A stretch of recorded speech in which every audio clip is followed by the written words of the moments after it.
Hello, everyone, and welcome back. Great to have you with us. Today, we'll explore a short article titled How to Move Forward. It's short but packed with good stuff. So here's the plan. First, you'll hear the whole article read out loud. You should listen carefully. Then pause the video and try reading it yourself. After that, we'll break down the meanings of key words and reinforce learning by using them in new and different example sentences. Sound good? All right, let's get started. Are you ready to read the article for us? Absolutely. Okay, everyone, listen closely. Progress requires clarity of purpose and the resilience to persevere. First, acknowledge your current reality without judgment. Then, formulate a simple, actionable plan. Implement this strategy with consistent effort, adapting to obstacles you encounter. Each small step accumulates into significant change, building momentum toward your goals. Ultimately, persistence, not perfection, is the true catalyst for moving forward. Nicely read. Okay, so that's the text. Remember, now's a great time to hit pause and practice reading that yourself. Take your time with it, get the feel of the words. And when you're ready, press play again, and we'll dig into the vocabulary. Read it down. Let's do it.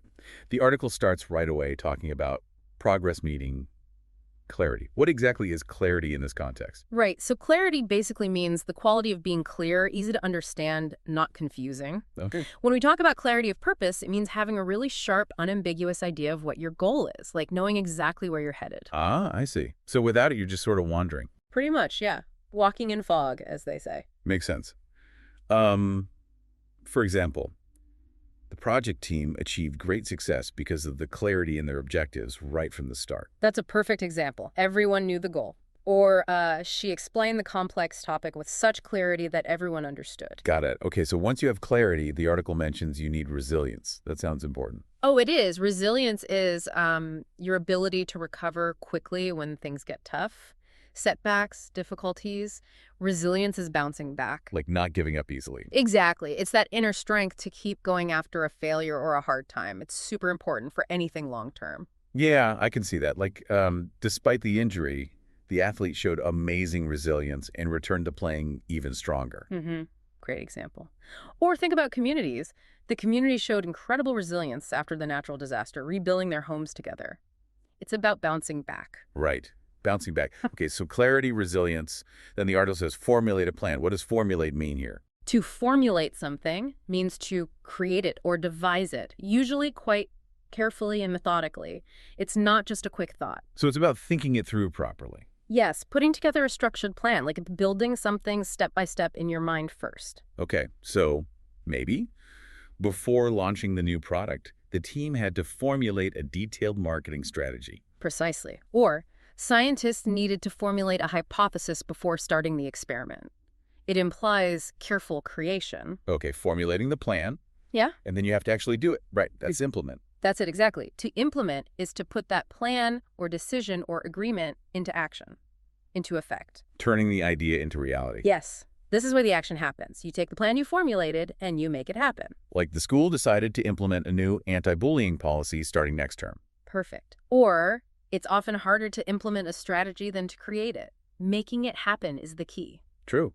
The article also talks about adapting to obstacles. That seems linked to resilience. It is, definitely. Adapting means adjusting to new conditions or making something suitable for a new use. Life throws curveballs. Right? Always. So you need to be flexible to change your approach when you hit an obstacle instead of just stopping. Okay, so like plants in the desert have special features for adapting to the dry environment. Exactly. Or for people, moving to a new country requires adapting to different customs and a new language. You adjust. Right? Adjust and keep going. And those consistent efforts, those small steps, they accumulate. What does that mean? Accumulates means to gather or build up over time. Think of little things adding up to become something big. Like saving money? Yeah, that's a classic example. Small amounts add up. The article uses it to show how consistent small actions lead to significant results eventually. So dust tends to accumulate quickly if you don't clean regularly. A less inspiring example. True. Or, maybe more positively, over the years, he managed to accumulate a vast knowledge of history through reading, little by little. And all that effort building up creates momentum. I love that word. Me too. It feels active. Momentum is that driving force you gain as something develops. Like a snowball rolling downhill, it gets bigger and faster. So once things start going well, it gets easier to keep going. Kind of, yeah. Success builds on success, creating this feeling of forward motion that's hard to stop. Right. After winning 3 games in a row, the team really had momentum on their side. Perfect. Or the project lost momentum when the lead engineer resigned. It can work both ways. Okay, and this leads us near the end of the article Mm. to persistence, the Right. true catalyst. Yes. Persistence is crucial. It means continuing firmly, sticking with something, especially when it's difficult or people oppose you. So it's like resilience, but maybe more about just not stopping. Very similar, but yes, persistence emphasizes the continuation of effort, sticking with it through thick and thin, not giving up on your goal. Like her persistence paid off when she finally got the job after applying 3 times. Exactly. Or learning a new language requires a lot of persistence and daily practice. You just keep at it. And that persistence is called a catalyst.